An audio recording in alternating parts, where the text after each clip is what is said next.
आग बन के रह गई है। आई एम सॉरी टू से दिस बट इस बंदे की जरा वीडियो देखना। ভিসা লাগবে না, কোনো প্রকার পাসপোর্ট লাগবে না, আমি এখন ভারতে ঢুকে যাব। वीजा लागबे ना, पासपोर्ट लागबे ना, एकदम फ्री में चलो आपको इंडिया घुस के बताता हूँ। ये शब्द है एक बांग्लादेशी यूट्यूबर दिलवर हुसैन के, जिसने पिछले महीने यूट्यूब पर एक वीडियो अपलोड की जिसमें वो लिटरली डेमो देकर सिखा रहा है कि कोई भी फॉरेनर इंडिया में इलीगली कैसे घुस सकता है। इस दूसरे बांग्लादेशी यूट्यूबर तहसन रकूब को भी ले लो, ये भी ओपनली डेमो के साथ दिखा रहा है कि बस ऐसी छोटी तारों के ऊपर से कूद लिया तो अब भारत के जमीन पर पहुंच जाओगे। এখন হচ্ছে অলরেডি ইন্ডিয়াতে আসছি, এটা হচ্ছে কাটাতার ছিল। और फिर आगे छोटा सा जंगल पार करना है जहां कोई बीएसएफ का पोस्ट भी नहीं है, मतलब गारंटी है कि आपको कोई पकड़ेगा भी नहीं।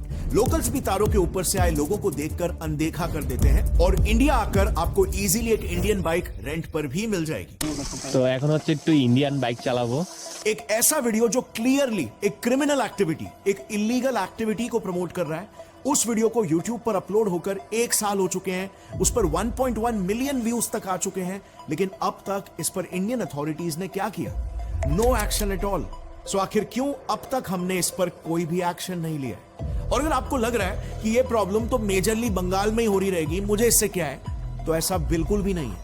ये आज बंगाल से देश के हर राज्य में फैल चुका है। महाराष्ट्र, उत्तराखंड, झारखंड, यहां तक कि नॉर्थ ईस्टर्न स्टेट्स में भी इनके फैलने के आपको कई सारे केसेस मिल जाएंगे। हमारे फाइनेंस कैपिटल मुंबई का ये हाल है। यहाँ पर हाल ही में 200 फर्जी आधार कार्ड फेंके हुए पकड़े गए थे और सेम देश की राजधानी दिल्ली का भी यही हाल है। ये वीडियो है दिल्ली के शाहीन बाग एरिया का, जहां पर इस यूट्यूबर ने बस सिर्फ 5 मिनट तक रैंडमली कम से कम 20 लोगों से पूछा कि वो कौन से देश से हैं और सभी ने बस एक ही जवाब दिया, बांग्लादेश से। शाहीन बाग में आप कहाँ से? बांग्लादेश से। आप बांग्लादेश से? तो आप कहाँ से? बांग्लादेश। कहाँ से आए हैं? बांग्लादेश से आए हुए हैं। सरकार आप कहाँ से आए हुए हैं? बांग्लादेश। ये area completely illegal Bangladeshi immigrants द्वारा डोमिनेटेड है और इसीलिए आज वहां पर उनके गट्स इतने बढ़ चुके हैं कि वो सीधे इंडियन अथॉरिटीज को ही धमकी दे देते हैं। सरकार अगर आना चाहे तो नहीं आ सकता। शाहीन बाग का नाम सुना आपने? एक बार बोला अपने मुझे शाहीन बाग और फिर फील करना कि शाहीन बाग है इसका नाम। अगर आने के लिए बहुत बड़ा जिगरा चाहिए, समझ रहे हो ना? एक सैड फैक्ट फ्रेंड्स ये है कि इंडिया आज एक तरह से crime capital of the world बनते जा रहा है, लेकिन एनसीआरबी की ऑफिशियल डेटा के मुताबिक क्राइम बाय फॉरेनर्स में बांग्लादेशी का नंबर सबसे हाईएस्ट है। टेररिज्म में भी इनका नंबर हाईएस्ट है। लेकिन क्या ये सारी रिपोर्ट्स आपके सामने आने दी जाती है? उल्टा अब इस पर ममता दीदी का स्टेटमेंट सुन लो। যদি বাংলায় দরজা খটখটানি করে আমরা তাদের আশ্রয় নিশ্চয়ই দেব। कड़वी सच्चाई फ्रेंड्स ये है, इंडिया की नेशनल सिक्योरिटी को मद्देनजर रखते हुए आई एम सॉरी टू से दिस बट ये जो रास्ता दिखाया गया था ना इलीगली इंडिया घुसने का, ये कोई इकलौता रास्ता नहीं है, बल्कि ऐसे 100 रास्ते हैं। और यही सारे कड़वे फैक्ट्स आज इस वीडियो में जितना हो सके मैं एक्सपोज करने की कोशिश करूंगा और एग्जैक्टली आपको बताऊंगा कि कौन से अलग राज्यों में आते हैं इंडिया, क्या क्या पैतरे अपनाते हैं ताकि ये पकड़े ना जाए और अल्टीमेटली कैसे ये इंडिया में आने के बाद अपना नाम बदलकर इंडियन सिटीजनशिप, इंडियन पासपोर्ट, आधार कार्ड और इवन रिजर्वेशन के लिए कास्ट सर्टिफिकेट तक बनवा लेते हैं और जिसके बल पर इन्हें रिजर्व्ड गवर्नमेंट जॉब्स तक मिल जाती है। अरे जॉब्स तो छोड़ो यार, पीएम आवास योजना के तहत इन्हें हमारी गवर्नमेंट घर तक बना के दे रही है। मुंबई सहित पूरे देश में बांग्लादेशी नागरिकों की घुसपैठ एक बड़ी समस्या है। इस तरह की तस्वीर जो है जब सामने आती है तो सवाल ये उठता है कि आखिर घुसपैठियों को लेकर कड़ी कार्रवाई कब होगी? They have no passport, they have no visa. Bangladesh में बैठे बैठे एक वोटर आयडेंटिटी कार्ड बना सकते हो। जवळ 200 लोकांचे आधार कार्ड कचऱ्यामध्ये पडलेले आहेत। लोकल लोग हैं, 2040 तक अल्पसंख्यक हो जाएंगे। शाहीन बाग का नाम सुना आपने? एक बार बोला अपने मुझे शाहीन बाग। आने के लिए बहुत बड़ा जिगरा चाहिए। Minister Mamta Banerjee, who on the wake of the protest in Bangladesh, says that the doors are open in Bengal for the refugees coming from Bangladesh. वही ममता बनर्जी 13 साल पहले बांग्लादेशी घुसपैठ के मुद्दे पर लोकसभा से इस्तीफा तक दे चुकी हैं। बांग्लादेश से आने वाले घुसपैठिए हिंदुस्तान के लिए संकट हैं। दिलवर हुसैन और तहसान रकूब ये दोनों भी इंडिया मेघालय के रूट से घुसे थे, जहां पर बेसिकली ये इलीगल इमिग्रेंट्स करीमगंज से मेघालय के बॉर्डर के थ्रू इंडिया आते हैं, फिर वहां से तुरंत आसाम, त्रिपुरा और नागालैंड चले जाते हैं एंड फाइनली कोलकाता पहुंचकर फेक डॉक्यूमेंट्स एक्रू करके वो वहां पर हमेशा नहीं रहते, बल्कि तुरंत दिल्ली या किसी साउथ इंडियन स्टेट में जाकर सेटल हो जाते हैं। दूसरा रूट है इनका त्रिपुरा वाला रूट, क्योंकि ये एरिया डेंसली फॉरेस्ट से कवर्ड है और इसीलिए इन एरियाज में इन्फिल्ट्रेशन काफी आसान हो जाता है। इनफैक्ट अभी पिछले महीने की बात है, 12 जुलाई को ही 10 इलीगल बांग्लादेशीज अरेस्ट हुए थे और जब पुलिस ने उन्हें पकड़कर इंटरोगेट किया तो पता चला कि त्रिपुरा के सोनममुरा इलाके में कुछ ऐसे एजेंट्स हैं जो सिर्फ 2500 रुपए में इन इलीगल इमिग्रेंट्स को ऊनाकोटी डिस्ट्रिक्ट से डायरेक्ट इंडिया में एंटर करवा रहे हैं। और ये इन्फिल्ट्रेशन हर हफ्ते की बात है, आए दिन ऐसे केसेस न्यूज में आते रहते हैं। इनफैक्ट जिस 12 जुलाई के केसेस के बारे में मैंने आपको अभी बताया, ठीक उसी साल सेम रूट से 6 दिन पहले ही यानी कि 6 जुलाई को वहां से एंट्री करते हुए 25 म्यांमार के इलीगल इमिग्रेंट्स रोहिंग्यास को भी पकड़ा गया था। अब म्यांमार और बांग्लादेश के बॉर्डरिंग स्टेट्स को तो छोड़ो, बांग्लादेश से कई किलोमीटर दूर झारखंड तक सेफ नहीं है। वहां पर तो एक अलग ही गेम चल रहा है। एक्चुअली आज वहां की डेमोग्राफी इस हद तक बदल चुकी है कि अगर आप झारखंड के कई गांवों की महिला सरपंच और एमएलए को देखोगे ना, तो कई महिलाओं के हस्बैंड्स यही इलीगल बांग्लादेशी इमिग्रेंट्स हैं। आदिवासी लड़कियों को जबरदस्ती धर्मांतरण करके या शादी के माध्यम से जो बांग्लादेशी घुसपैठिए हैं वो जमीन भी हड़प रहे हैं, वो उनके साथ शादी भी कर रहे हैं, उनका धर्म परिवर्तन भी करा रहे हैं। वहां पर क्या होता है कि गवर्नमेंट ने कुछ सीट्स रिजर्व करके रखे हैं ट्राइबल औरतों के लिए, तो इसी का फायदा उठाते हुए ये लोग वहां के लोकल आदिवासी महिलाओं से शादी कर लेते हैं और फिर जब वो औरत लोकसभा या पंचायती इलेक्शंस जीत जाती है तो इनडायरेक्टली उनके इलीगल इमिग्रेंट पति ही उस एरिया को रूल करते हैं, वहां की पॉलिटिक्स को डिक्टेट करते हैं। आज क्या हो रहा है, बांग्लादेश का घुसपैठ हमारे यहाँ लगातार बढ़ रहा है। जो आदिवासी महिलाएं हैं उनके साथ बांग्लादेशी घुसपैठिए शादी कर रही है। हिंदू और मुसलमान का सवाल नहीं है। हमारे यहाँ जो लोकसभा का चुनाव लड़ती है महिला, आदिवासी कोटे से लड़ती हैं, उनके पति मुसलमान हैं। खुद झारखंड के एमपी निशिकांत दुबे जी ने पार्लियामेंट में ये बताया कि उनके यहाँ पर इलीगल माइग्रेशन का नंबर लगातार बढ़ रहा है। सेम स्टेटमेंट था झारखंड के फर्स्ट सीएम बाबूलाल मरांडी जी का। उन्होंने तो इलेक्शन कमीशन से ही ये कंप्लेन कर दी थी कि झारखंड में कई एरियाज ऐसे हैं जहां पर इन्हीं इमिग्रेंट्स के फेक वोटर्स की संख्या 20% से 123% तक बढ़ चुकी है। अब 20% से लेकर के 123% मतदाता सूची में फर्जी तरीके से मतदाता के नाम वहाँ बढ़ाए गए। अब अगला इलीगल इमिग्रेंट का रास्ता जो ये लोग अपना रहे हैं वो है टूरिस्ट रूट। हाल ही में एक केस देखा गया था एक रफीकुल नाम के बंदे का, जो कि एक इलीगल बांग्लादेशी रोहिंग्या इमिग्रेंट था। रफीकुल ने खुद एक्सेप्ट किया कि वो बंगाल में आया तो टूरिस्ट वीजा लेकर, लेकिन फिर वीजा खत्म होने के बाद वो इंडिया में ही काम करने लग गया। उसने 2 महीनों में आधार कार्ड भी खरीद लिया और आज वो एक इंडियन सिटीजन बन चुका है। অরিজিনাল নাম রফিকুল। তা তুমি বাংলাদেশ থেকে এসছো কবে? 2 মাস। बांग्लादेश से इंडिया टूरिस्ट वीजा पर आने वाले लोगों के नंबर्स काफी हाई हैं। पिछले कुछ 8 महीनों में ही 10 लाख बांग्लादेशीज इंडिया में टूरिस्ट वीजास लेकर आए। सो अब जरा सोच लो इसमें से कितने ही वापस गए होंगे। काफी लोग तो ऐसे भी हैं जो फेक इंडियन सर्टिफिकेट्स बनवा लेते हैं जिससे उनका नाम ही बदल जाता है। जैसे मीनार सरत का ही केस ले लो, जिसने वेस्ट बंगाल के एक एजेंट के थ्रू अपना नाम बदलकर शुभो दास रख दिया और लो रातों रात बन गया वो इंडियन। किसी को उसका नाम देखकर एक डाउट नहीं आएगा कि वो बांग्लादेशी इमिग्रेंट है। अब नेक्स्ट बात करते हैं नेपाल रूट की। यहां से तो लोग महाकाली रिवर, जो कि इंडिया और नेपाल की नेशनल बॉर्डर का काम करती है, उस पे ये इलीगल इमिग्रेंट्स मस्त एकदम एडवेंचर स्पोर्ट्स खेलकर इंडिया आ रहे हैं। नदी के दोनों एजेस पे ये लोग रोपवे बना के आ जाते हैं, जिसको वहां पर लोकल लैंग्वेज में ट्विन कहा जाता है। फिर नेपाल से आने वाला एक दूसरा रूट भी था जिसके बारे में किसी को नहीं पता था।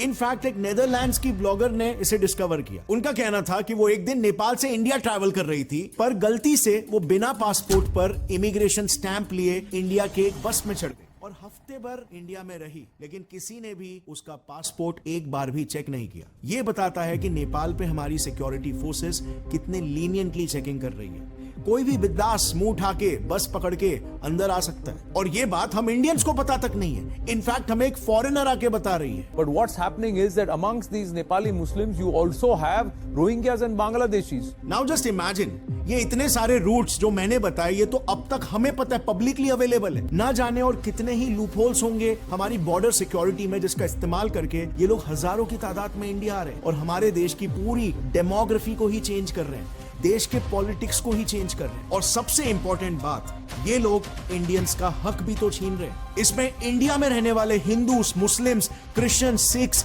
सब शामिल है। सबको ये चीज भुगतनी पड़ रही। कई सारे इलीगल इमिग्रेंट्स का एजुकेशन, जॉब और घर तक हमारे टैक्सेस के पैसों से फंड हो रहा है। I mean just think about it. आज इंडिया में कंडीशन ऐसी है कि एक आम इंसान को 22 से 25 साल तक रगड़ने के बाद तो बड़ी मुश्किल से एक नौकरी लगती है, उसमें भी गवर्नमेंट नौकरी तो भूल ही जाओ, सैलरी से भी 15 से 20% पैसा तो गवर्नमेंट ही ले लेती है।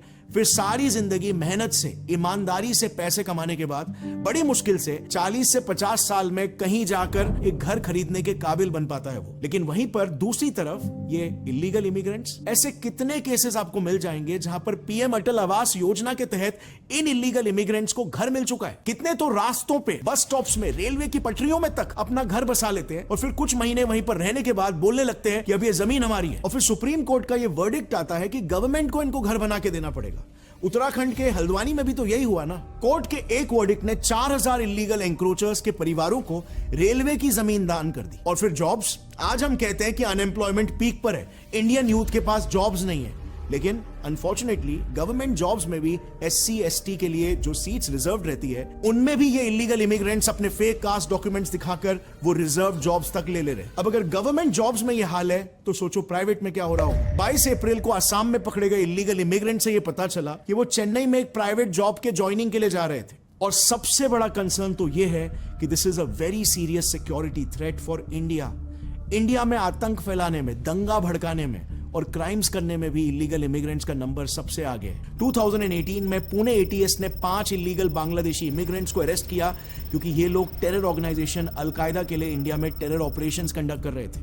रिसेंटली भी NIA ने 10 बांग्लादेशी इमिग्रेंट्स के खिलाफ चार्जशीट फाइल की है क्योंकि ये लोग इंडियन मुस्लिम्स को भड़काकर इंडिया के खिलाफ एक रिलीजियस वॉर प्लान कर रहे थे। इनफैक्ट इंडियन सॉइल पर सबसे ज्यादा क्राइम करने वाले फॉरेनर्स में से भी बांग्लादेशी ही सबसे टॉप पर है। और फिर आप हर मेजर प्रोटेस्ट देख लो, जैसे दिल्ली का एंटी CAA प्रोटेस्ट, इसमें जो वायलेंस के लिए पकड़े गए थे वो कौन थे? इलीगल बांग्लादेशीज थे। इन्होंने एंटी CAA प्रोटेस्ट के नाम पर शाहीन बाग को 101 दिनों के लिए ब्लॉक करके रख दिया था। फिर न्यू वायलेंस को ले लो, उसमें भी राइट्स करवाने वाले मेजॉरिटी इलीगल इमिग्रेंट्स ही थे। इसके अलावा काफी सारे क्राइम्स में भी इनका नाम होता है, जैसे गैंग रेप्स के केसेस हो गए, उसमें भी कई रेप्स छोटी बच्चियों के।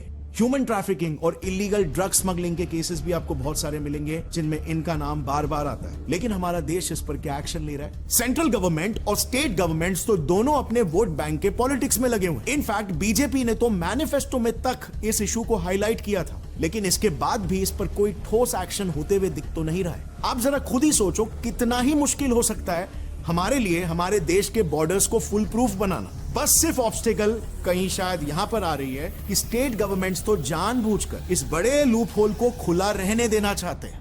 इन माइग्रेंट्स को यहां पर बुलाकर इनके फर्जी डॉक्यूमेंट्स बनाने में इनकी मदद जो हो रही है, ताकि फिर ये इंडिया के लीगल वोटर्स बन जाए और सरकारें इन्हें फ्रीबीज बांटकर इनके वोट्स ले सके। हर एक राज्य के हर एक शहर में, हर एक टाउन में एक ना एक नेता जरूर है जिसका वोट बैंक यही इलीगल इमिग्रेंट्स पर डिपेंडेंट है। अब बस सोचो, अगर उसने अपने दम पर सिर्फ 5 से 6,000 इमिग्रेंट्स को भी अपने टाउन में भर दिया, उसके इलेक्शंस में जीत पक्की। और इसीलिए फ्रेंड्स, हम सभी को मिलकर इस मुद्दे पर आवाज उठानी पड़ेगी। और सिर्फ आवाज भी नहीं उठाना है, बल्कि इसमें कहीं ना कहीं हमारा भी थोड़ा सा योगदान हो जाता है। और इसीलिए हमें अपने लेवल पर भी थोड़े चेंजेस लेने होंगे, हमारी भी थोड़ी सोच बदलनी होगी, क्योंकि इसमें कहीं ना कहीं हम भी थोड़े जिम्मेदार हैं।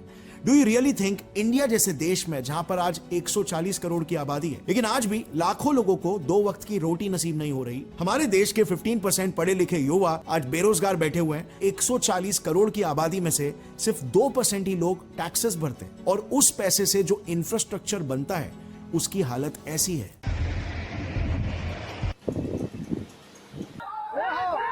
हर दूसरे दिन रिपोर्ट्स आ रहे हैं कि शहरों में पानी की किल्लत है। सिर्फ दिन में 2 घंटे ही बिजली आती है, और गवर्नमेंट हॉस्पिटल्स में इलाज कराना है तो इतनी बड़ी लाइन लगती है कि पेशेंट का नंबर आने से पहले ही उसकी जान चली जाती है। सो सबसे पहले तो आप खुद ये सोचो, क्या हम इंडियंस, इंडिया देश किसी दूसरे देश का बोझ उठाना अफोर्ड कर सकता है? इंडिया के जितने भी रिसोर्सेस है उस पर सबसे पहला हक हमेशा इंडियंस का ही होना चाहिए। लेकिन आपने कई बार ये देखा होगा, क्योंकि इमिग्रेंट्स अक्सर कम पैसों में काम करने के लिए भी तैयार हो जाते हैं, और इसीलिए हम खुद भी तो 2 पैसा बचाने की लालच में इंडिया के किसी लोकल को नहीं बल्कि इन्हें जॉब्स दे देते हैं। फिर इन्हें इंडिया में घुसने के लिए भी तो मदद हम इंडियंस ही कर रहे हैं। हम में से ही कुछ लोग 2 पैसा कमाने की लालच में इनके फर्जी आधार और रिजर्वेशन सर्टिफिकेट्स बनवाकर इन्हें जॉब्स, घर दिला देते हैं। मतलब एज इंडियंस क्या हमारी ये रिस्पॉन्सिबिलिटी हमारे देश के प्रति नहीं है? यार सिर्फ 1000 से 2000 रुपए में लोग अपने देश को बेच दे रहे हैं। और ऐसा बिल्कुल भी मत समझना कि मेरा ये वीडियो बनाने का मकसद ये बोलना है कि इंडिया में कोई भी दूसरे देश का इंसान बिल्कुल भी वेलकम नहीं, या फिर ज्यादातर बांग्लादेशीज और म्यांमार के रोहिंग्यास मुस्लिम माइनॉरिटी है तो ये वीडियो उनके खिलाफ है। ऐसा बिल्कुल भी नहीं है। हमारे देश की सबसे बड़ी खूबी है कि हमारा कल्चर हमेशा ओपन रहा है गेस्ट के लिए। अतिथि देवो भव। हर एक फॉरेनर, चाहे वो नेपाली हो, बांग्लादेशी हो या इवन पाकिस्तानी क्यों ना हो, वो वेलकम है अगर वो लीगल सिस्टम को फॉलो करके इंडिया आता है तो यहाँ पर उसका स्वागत है। लेकिन अगर आप इलीगली आ रहे हो, देश के संविधान की इज्जत नहीं कर रहे हो, इस देश के लोगों का हक छीन रहे हो और जो देश आपको पनाह दे रहा है उसी देश के खिलाफ साजिशें कर रहे हो, यहाँ पर दंगे भड़का रहे हो, आतंक फैला रहे हो, तो मेरे हिसाब से हर एक भारतीय का फर्ज होना चाहिए, फिर चाहे हिंदू हो, मुस्लिम हो, क्रिश्चियन हो, सिख, नो मैटर आपकी आइडियोलॉजी क्या है या आपका रिलीजन क्या है, क्योंकि अंत में ये इलीगल इमिग्रेंट्स इंडिया के वो रिसोर्सेस को यूज कर रहे हैं, वो अपॉर्चुनिटीज छीन रहे हैं जिस पर हक किसी दूसरे इंडियन का है, और फिर चाहे वो कोई भी धर्म का ही क्यों ना हो। और इसीलिए फ्रेंड्स, क्योंकि ये मुद्दा इतना इंपॉर्टेंट है, हमें इसे ट्विटर पर उठाना होगा। मैं ट्विटर पर भी इस वीडियो को अपलोड करूंगा, उस पर जितना हो सके हमारी अथॉरिटीज को टैग करना, रीट्वीट करना, जो भी आपको लगे ये प्रॉब्लम को आइडेंटिफाई करके फिक्स कर सकता है। दिस इज द टाइम जब हम सबको इंडियंस बनकर एक साथ आना होगा और इस मुद्दे पर अपनी आवाज उठानी होगी, वरना ये प्रॉब्लम हमारे देश को अंदर से खोखला करती रह जाएगी। #India Against Illegal Immigrants। जय हिंद।